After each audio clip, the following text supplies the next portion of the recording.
Hello there, welcome back to this video. In this video I will show you how you can reset your WordPress site. So it's very easy. So first we are going to our WordPress dashboard. On the left panel under plugin, here you can see add new plugin. Click on that. Now we are gonna install a plugin which is called WP Reset. It's a very nice plugin and this is the plugin we are gonna install. Click on install now. We can use this plugin for also backup.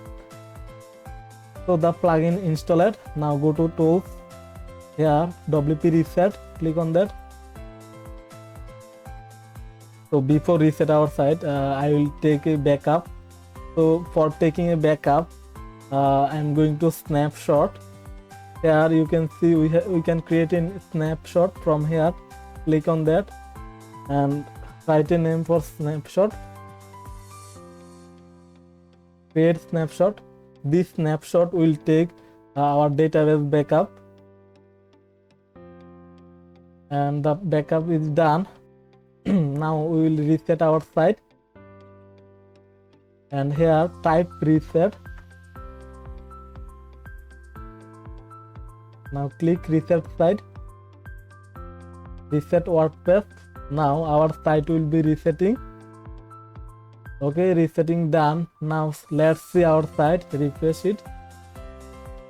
So nothing, it's a fresh installation. So now let's see how we can restore our site as before. So let's go dashboard, and here on the tools panel, here you can see WP Reset, click on that. And here snapshot, click on snapshot.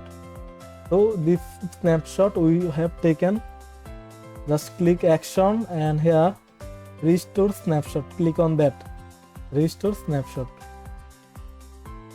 Okay, our snapshot is restored.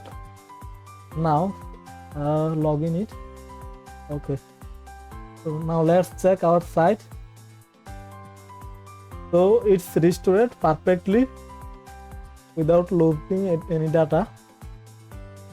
So this is how you can reset your WordPress site and you can restore your site. If this video helped you, please hit the like button and do subscribe my channel. Thanks for watching. See you in the next video.